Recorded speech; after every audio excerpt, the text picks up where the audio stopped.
Dynamic system development model, DSDM बहुत ही सारे process flow या बहुत ही सारे मॉडल का कॉम्बिनेशन करके काम करता है। डीएसडीएम मॉडल में हम इटरेटिव अप्रोच, इंक्रीमेंटल अप्रोच और रेट मॉडल, ये दो अप्रोच और एक मॉडल का कॉम्बिनेशन करके वर्क करते हैं। Let's see working. DSDM model में मेनली 5 फेज होते हैं: feasibility study, business study, function model iteration, design and build iteration, implementation.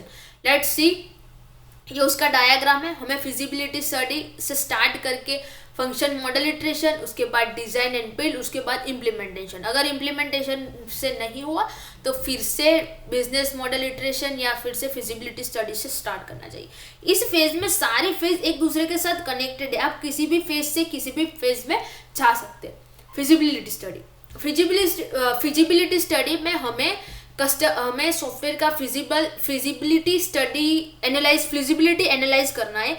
इसी फेज में हमें कस्टमर के साथ कम्युनिकेशन करके सॉफ्टवेयर का बजट प्लानिंग और उसकी कौन कौन सी रिक्वायरमेंट है वो क्लियर करनी है। सॉफ्टवेयर को कैसे ट्रैक करना है, कब डिलीवर करना है, उसका बजट क्या है, ये सारी चीज़ें हमें फिजिबिलिटी स्टडी में करनी है।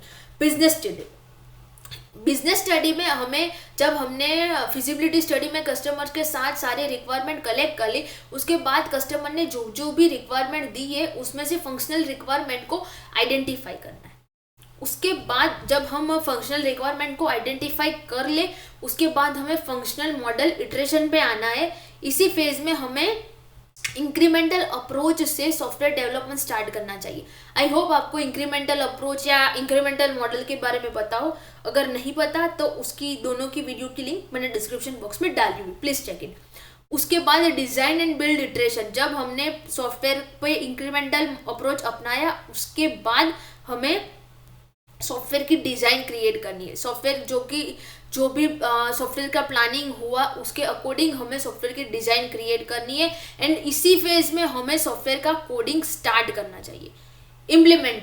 इम्प्लीमेंटेशन स्टेट, इसी फेज में हमें सॉफ्टवेयर में इंक्रीमेंटल अप्रोच इंक्रीमेंट अप्रोच अपनाना है। आई होप आपको भी इंक्रीमेंट अप्रोच के बारे में पता हो, जिसमें पूरा प्रोजेक्ट डिफरेंट इंक्रीमेंट में परफॉर्म होता है, जिसमें इटरेटिव एंड लीनियर दोनों प्रोजेक्ट, पैरेलल एंड लीनियर दोनों प्रोसेस फ्लो एक साथ काम करते हैं। अब डीएसडीएम से हम कोई भी सॉफ्टवेयर क्रिएट करें तो उसके प्रिंसिपल है जो हमें फॉलो करना पड़ता है। फर्स्ट है focus on the business model. DSDM model से हम कोई भी सॉफ्टवेयर या प्रोजेक्ट कर रहे हैं तब वो जो बिजनेस लॉजिक है या सॉफ्टवेयर की स्टेटमेंट वो क्लियर होनी चाहिए और रियल वर्ल्ड में एप्लीकेबल हो, ऐसी होनी चाहिए। डिलीवरी ऑन टाइम, जब हम सॉफ्टवेयर क्रिएट कर रहे हैं तब हमें प्रोजेक्ट को ट्रैक करता रहना चाहिए, जिसकी वजह से हमें सॉफ्टवेयर की जो भी डिलीवरी डेट फिजिबली स्टडी में जो डिसाइड हुई है वो हम कर सकें।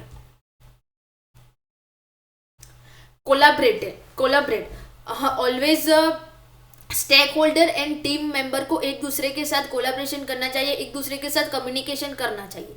क्वालिटी, जब हम सॉफ्टवेयर क्रिएट करते हैं तब हमें सॉफ्टवेयर की क्वालिटी पे भी ध्यान देना चाहिए। सॉफ्टवेयर की क्वालिटी कोई भी हिसाब से सफर नहीं होनी चाहिए। Build incrementally from fire foundation, team of developer should be track working of software. जब हम प्रोजेक्ट क्रिएट करते हैं या सॉफ्टवेयर क्रिएट करते हैं तब हमारा सॉफ्टवेयर अकॉर्डिंग टू प्लानिंग वो जा रहा है या नहीं जा रहा है, जो भी हमने फिजिबिलिटी स्टडी में जो भी डिलीवरी डेट डिसाइड की थी उसके अकॉर्डिंग जा रहा है नहीं जा रहा है, ये हमें चेक करना चाहिए। डेवलपर इटरेटिवली, हमें जितना काम होता जाए, जितना सॉफ्टवेयर क्रिएशन होता जाए तब तक हमें हर एक टीम मेंबर से और डेवलपर टीम और टेक्निकल टीम से रिव्यू लेते रहना चाहिए। कम्युनिकेशन कंटिन्यूसली एंड क्लियर, हमें जब हम इस प्रोसेस मॉडल से काम करते हैं तब हमें रेगुलरली स्टैंड अप सेशन या इनफॉर्मल कम्युनिकेशन हमें करना चाहिए। उसकी वजह से कस्टमर और डेवलपर टीम के बीच में क्लियर कम्युनिकेशन होता है, जिसकी वजह से हम बेटर परफॉर्मेंस या बेटर सॉफ्टवेयर प्रोवाइड कर सकते हैं। Demonstrate the control, project manager को ऑलवेज सॉफ्टवेयर क्रिएशन को ट्रैक करते रहना चाहिए और उसको अगर सॉफ्टवेयर क्रिएशन प्रॉपर वे में नहीं जा रहा है तो उसको कंट्रोल करना चाहिए। एडवांटेजेस प्रोजेक्ट का delivery on time and easily understood across the team member. जब हम ये मॉडल से सॉफ्टवेयर प्रोजेक्ट क्रिएट करते हैं तब हम सॉफ्टवेयर प्रोजेक्ट को टाइम टू टाइम बहुत बार ट्रैक करते हैं, इसीलिए वो जल्दी से कंप्लीट हो जाता है और हम टाइम पे डिलीवर कर पाते हैं।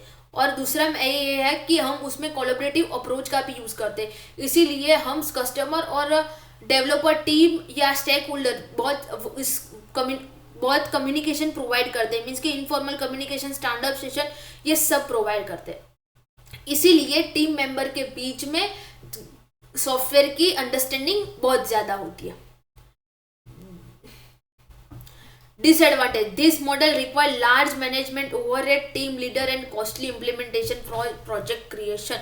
ये प्रोजेक्ट मॉडल को जो भी लीडर हेड करता है उसको टीम पे पूरा कंट्रोल रखना चाहिए, क्योंकि समटाइम ऐसा होता है कि लीडर का कंट्रोल ना हो तो प्रोजेक्ट टाइम पे डिलीवर नहीं हो पाता और ये प्रोजेक्ट को इम्प्लीमेंटेशन करने के लिए उसकी कॉस्ट भी ज़्यादा है।